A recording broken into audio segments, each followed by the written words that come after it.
नमस्कार, आप देख रहे हैं न्यूज़ वन इंडिया। आपके साथ मैं हूं सुरभि तिवारी। लखनऊ की खबर से शुरुआत करेंगे तो राजभवन में आयोजित हुआ है शपथ ग्रहण का कार्यक्रम और राज्य मुख्य सूचना आयुक्त भावेश कुमार को दिलाई गई है शपथ। राज्यपाल आनंदीबेन पटेल ने भावेश कुमार को शपथ दिलाई है। शपथ ग्रहण समारोह में सीएम योगी आदित्यनाथ भी मौजूद बताए जा रहे। तो शपथ ग्रहण समारोह का आयोजन किया गया है लखनऊ में और ऐसे में राज्यपाल आनंदीबेन पटेल ने भावेश कुमार को शपथ दिलाई है। तो शपथ ग्रहण समारोह चल रहा है जहां पर सीएम योगी आदित्यनाथ भी मौजूद रहे।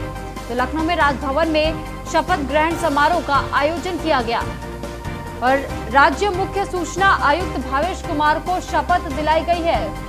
तो राज्यपाल आनंदीबेन पटेल ने भावेश कुमार को शपथ दिलाई है। शपथ ग्रहण समारोह में सीएम योगी आदित्यनाथ भी मौजूद थे। तो ये वो तस्वीरें शपथ ग्रहण समारोह कार्यक्रम की। राज्य मुख्य सूचना आयुक्त भावेश कुमार को शपथ दिलाई गई है।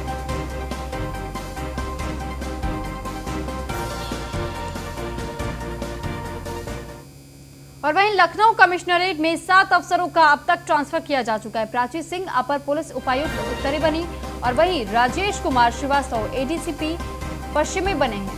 तो गोपाल कृष्ण चौधरी एडीसीपी अपराध बने हैं। पूर्णेंदु सिंह अपर पुलिस उपायुक्त दक्षिणी के बनाए गए।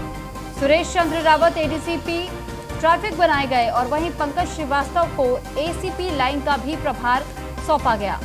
तो राजकुमार को एसीपी महानगर का भी चार्ज सौंपा गया है। तो बड़ी जिम्मेदारियां एक बार फिर से यूपी सरकार की तरफ से दी गई है अधिकारियों को और ऐसे में कई लोगों के ट्रांसफर हुए हैं। तो राजकुमार को एसीपी महानगर का भी चार्ज सौंपा गया। 7 अफसरों का अब तक ट्रांसफर किया जा चुका है कमिश्नरेट में। तो लखनऊ से जुड़ी यह खबर आपको बता रहे जहां पर कमिश्नरेट में 7 अफसरों का ट्रांसफर किया गया है। प्राची सिंह अपर पुलिस उपायुक्त उत्तरी बनाई गई हैं। तो राजेश कुमार श्रीवास्तव एडीसीपी पश्चिम बने। गोपाल कृष्ण चौधरी एडीसीपी अपराध बने और पूर्णेंदु सिंह अपर पुलिस उपायुक्त दक्षिणी बनाए गए। सुरेश चंद्र रावत एडीसीपी ट्रैफिक बनाए गए हैं और पंकज श्रीवास्तव को एसीपी लाइन का भी प्रभार सौंपा गया है।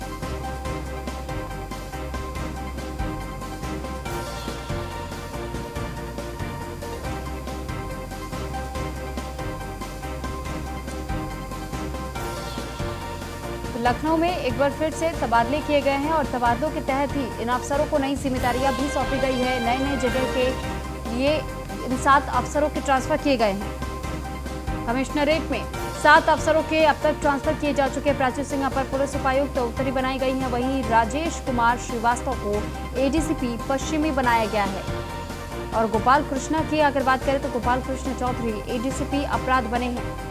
पूर्णेंदु सिंह अपर पुलिस उपायुक्त दक्षिण की जिम्मेदारी संभाल रहे हैं। सुरेश चंद्र रावत एडीसीपी ट्रैफिक बनाए गए। पंकज श्रीवास्तव को एसीपी लाइन का भी प्रभार सौंपा गया है। इस पर अधिक जानकारी के लिए पुनीत मोहन अधिक जानकारी के साथ हमारे साथ फोन लाइन पर जुड़ चुके हैं। पुनीत, आपसे जानकारी चाहेंगे कि जो 7 कमिश्नरेट अफसरों के ट्रांसफर हुए हैं तो किस आधार पर ये ट्रांसफर किए गए? देखिए, लखनऊ पुलिस कमिश्नरेट में 6 अफसरों का तबादला हुआ है जिसमें प्राची सिंह अपर पुलिस आयुक्त उत्तरी बनाई गई है। राजेश कुमार श्रीवास्तव एडीसीपी पश्चिमी, गोपाल कृष्ण चौधरी एडीसीपी अपराध, पूर्णेंदु सिंह अपराध पुलिस अपर पुलिस आयुक्त दक्षिणी बनाया गया है और सुरेश रावत पुलिस उपायुक्त दक्षिणी को ट्रैफिक बनाया गया। साथ ही पंकज श्रीवास्तव को इस लाइन का प्रभार किया गया है। राजकुमार को महानगर का भी चार्ज किया गया। कहीं ना कहीं लखनऊ के कानून व्यवस्था है उसको बेहतर बनाने के लिए ये ट्रांसफर किए गए हैं जो नियमता होते रहते हैं। ऐसे में इन अधिकारियों को ज्यादा चार्ज किया गया है जिनकी कार्यशैली अच्छी रही है। पूर्णेंदु सिंह एक ऐसे ऑफिसर हैं जिन्होंने ट्रैफिक को काफी कमांड पाई थी और अब कहीं ना कहीं इनको उपायुक्त दक्षिणी का चार्ज दिया गया है तो कानून व्यवस्था है तो बेहतर हो सके। जी ठीक है पुनीत, बहुत शुक्रिया आपका तमाम जानकारी हम तक पहुंचाने के लिए।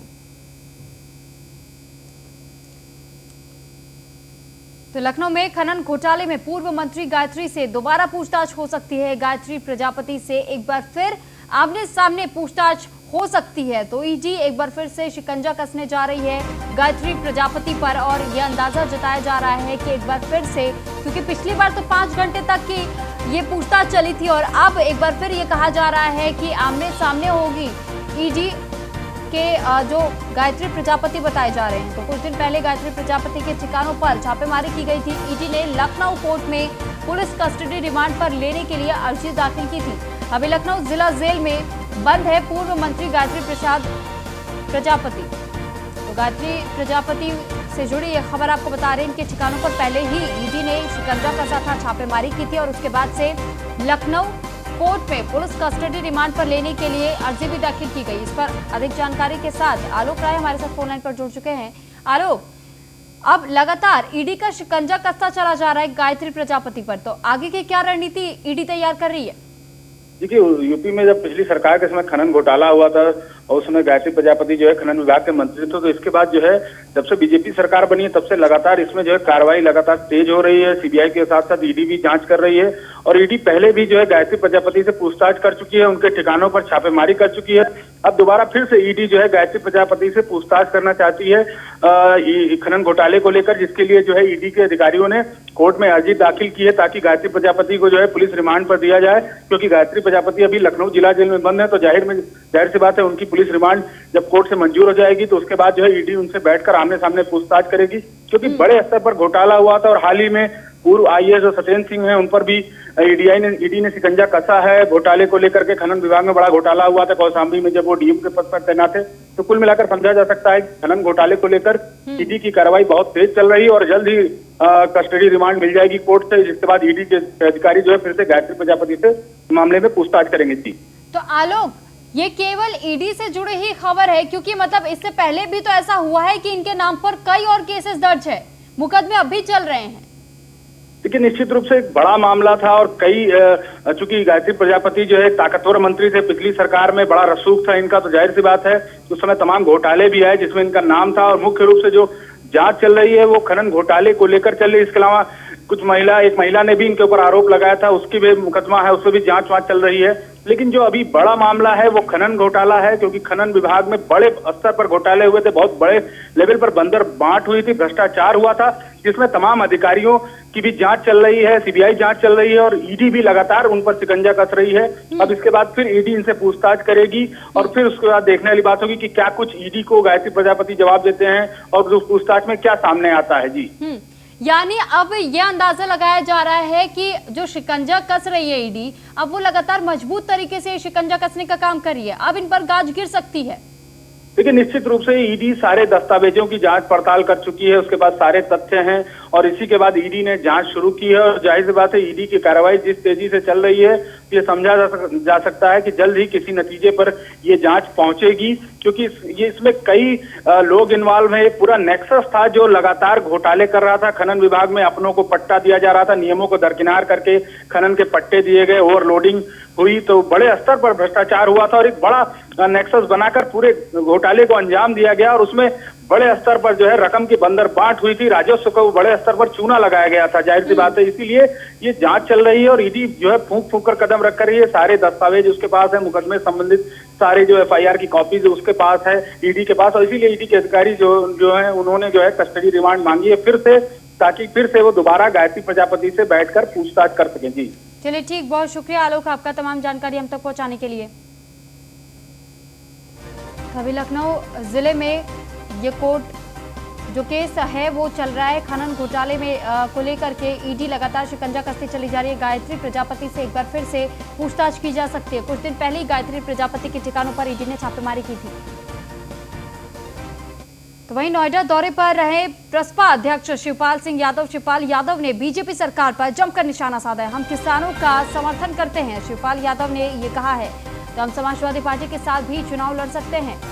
हम लगातार छोटे दलों को अपने साथ लाने का प्रयास कर रहे हैं। हम 2022 को लेकर के पूरी तरह से तैयार हैं। तो शिवपाल यादव की तरफ से ये साफ कह दिया गया है कि 2022 विधानसभा चुनाव जो होने हैं उसको लेकर के वो पूरी तरीके से तैयार नजर आ रहे हैं। और ऐसे में अगर जो छोटे दल बताए जा रहे हैं उनके साथ भी अगर एक साथ हो करके ये चुनाव लड़ना पड़े तो वो उसके लिए भी तैयार हैं। तो उन्होंने यही कहा कि अपने साथ लाने का प्रयास लगातार छोटे दलों को किया जा रहा है और शिवपाल यादव ने बीजेपी सरकार पर जमकर निशाना साधा है। हम किसानों का समर्थन करते हैं, तो किसान आंदोलन को लेकर के समर्थन करने का जिक्र किया शिवपाल यादव ने और ये भी कहा कि हम समाजवादी पार्टी के साथ भी चुनाव लड़ सकते हैं। तो एक बार फिर ये अनुमान जताया जा रहा है कि हो सकता है कि एक बार और अब समाजवादी पार्टी और प्रसपा के बीच में गठबंधन की स्थिति देखने को मिले।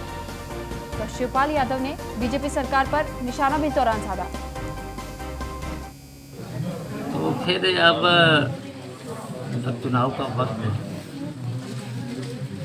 आपने जो कहा चुनाव का वक्त है, हमारा पूरे प्रदेश में संगठन तैयार हो चुका है। हमारे प्रत्याशी भी डिक्लेयर हमने किए हैं और करेंगे बहुत जल्दी। संगठन पूरा तैयार हो चुका है, विदेश स्तर का भी है, जिला स्तर भी है, विधानसभा स्तर में हो गया, बूथ कमेटियाँ भी बन रही हैं।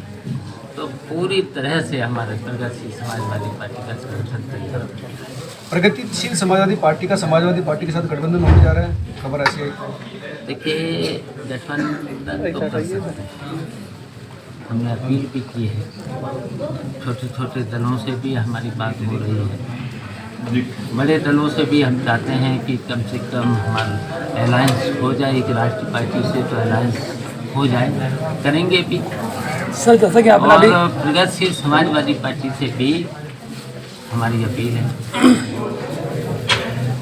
विलय नहीं करें। इस पर अधिक जानकारी के लिए रमेश परिहार संवाददाता हमारे साथ फोन लाइन पर जुड़ चुके हैं। रमेश, ये जो बताया जा रहा है कि शिवपाल यादव ने पहले तो बीजेपी पर निशाना साधा, उसके बाद से उन्होंने ये तक कह दिया कि 2022 के विधानसभा चुनाव के लिए बिल्कुल पूरी तरीके से तैयार है, तो क्या एक बार फिर से गठबंधन की स्थिति देखी जा सकती है?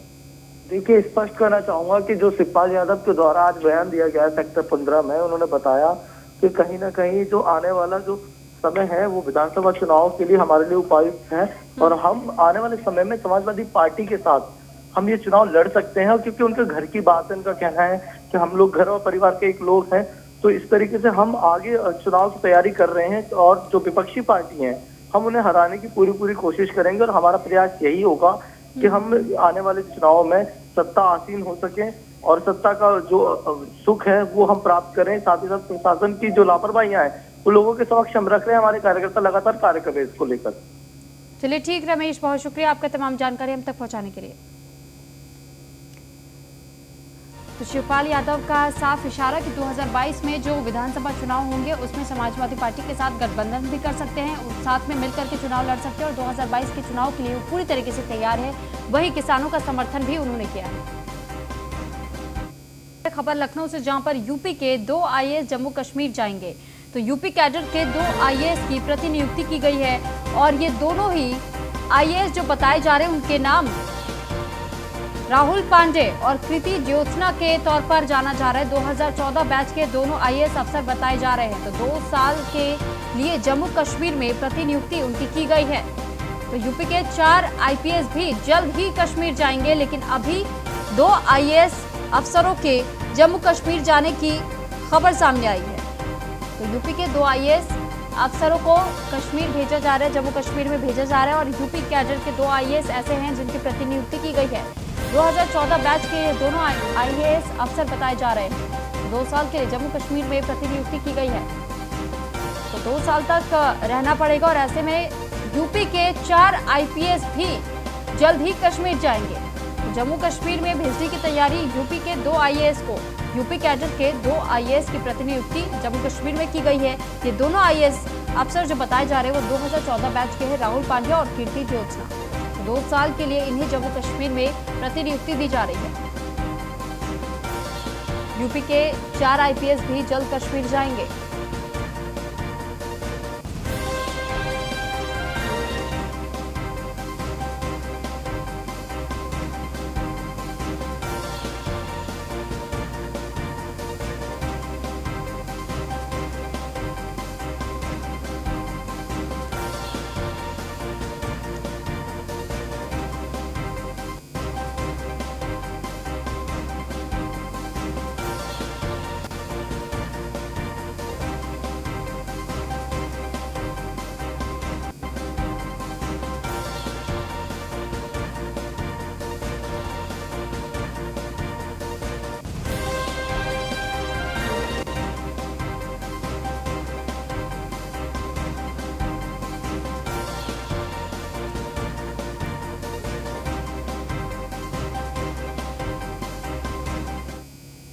तो वहीं प्रतापगढ़ में बाइक सवार युवक को दबंगों ने गोली मार दी है। गोली मारकर मौके से दबंग फरार हो गए। गंभीर हालत में युवक को अस्पताल में भर्ती कराया गया है।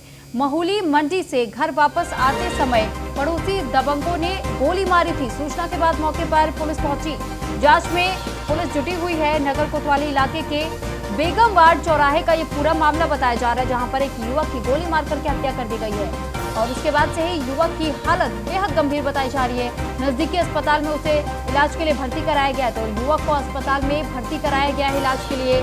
महूली मंडी से घर वापस आते समय पड़ोसी दबंगों ने गोली मारी है। सूचना के बाद मौके पर पुलिस पहुंची, जिसके बाद से लगातार पुलिस मामले की जांच पड़ताल कर रही है। नगर कोतवाली इलाके के बेगम वार्ड चौराहे का ये पूरा मामला बताया जा रहा है।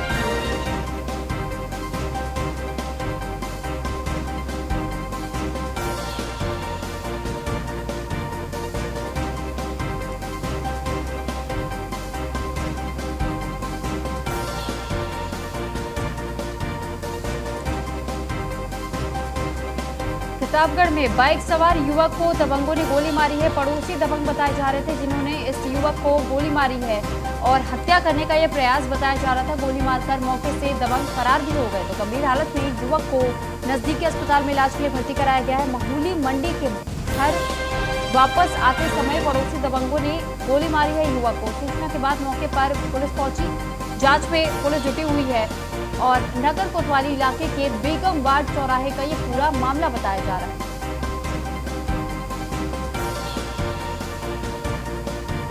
इस पर अधिक जानकारी के लिए मनु सिंह हमारे साथ फोन लाइन पर जुड़ चुके हैं। मनु, आपसे जानकारी चाहेंगे कि आखिर पड़ोसी दबंग जो बताए जा रहे हैं, उन्होंने इस युवक को गोली मारी क्यों?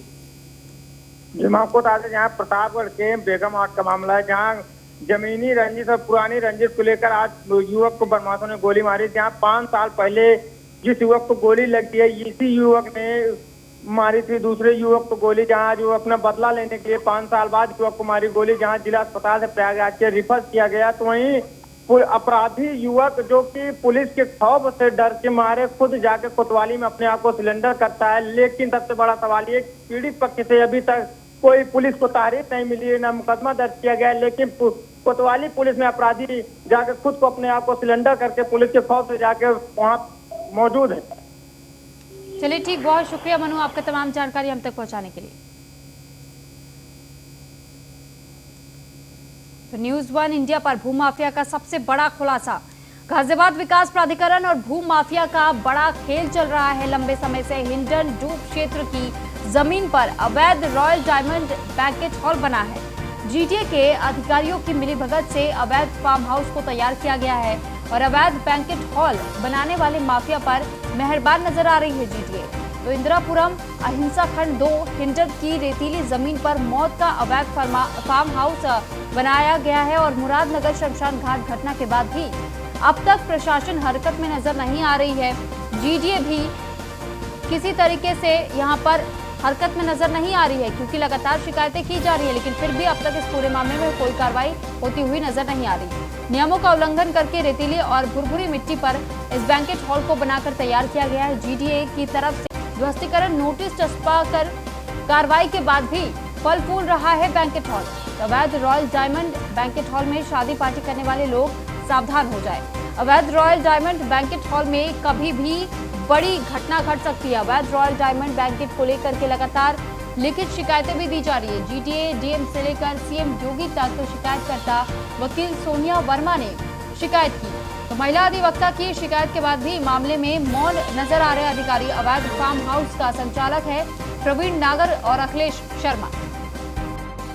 मैंने एक शिकायत दी थी, इसमें एक डूब क्षेत्र में एक संचालन चल रहा है एक बैंक्वेट हॉल का, जो रॉयल बैंक्वेट हॉल के नाम से अहिंसा खंड 2 में स्थित है इंदिरापुरम में, जिसके संचालक प्रवीण नागर और एक अखिलेश शर्मा जी हैं, जो भूमाफिया किस्म के लोग हैं और अवैध तरीके से इस बैंक्वेट हॉल को चला रहे हैं। ठीक है, पहले भी कई बार ऐसी शिकायतें हो चुकी हैं। देखिए, आप मुरादनगर शमशान घाट की घटना ले लीजिए, आप सावेरी की घटना ले लीजिए, इसमें कितने लोगों की जान माल की क्षति हुई है, लेकिन अभी तक भी जीडीए द्वारा कोई कार्रवाई नहीं की गई है इसमें। ठीक है, और इसमें यह है कि अगर कोई एक नोटिस भी चला जाता है, और इसमें नोटिस भी गया था जो 7/12/19 में दिया गया था ध्वस्तीकरण का, लेकिन आज तक भी जीडीए द्वारा उसको गिराया नहीं गया है। क्यों? क्योंकि जीडीए के और नगर निगम के सारे लोग इसमें साठगांठ करके मिले हुए हैं, जो इस तरह की घटनाओं को और उसको प्रोत्साहन दे रहे हैं। आपने किसको शिकायत दी है? मैंने शिकायत दी है डीएम महोदय को, मैंने मुख्यमंत्री को शिकायत दी है, मैंने काफ़ी जगह शिकायतें दी हैं, लेकिन अभी तक कोई कार्रवाई नहीं। तो मेरठ से खबर आपको बता दें, युवक की पीट कर हत्या कर दी गई है। हत्या कर युवक का शव खाली प्लॉट में फेंका गया है। पहचान छुपाने के लिए युवक के शव को जलाया गया है। मौके पर पहुंची पुलिस जांच में जुटी हुई है। थाना कोतवाली के बुढ़ाना गेट का ये पूरा मामला बताया जा रहा है।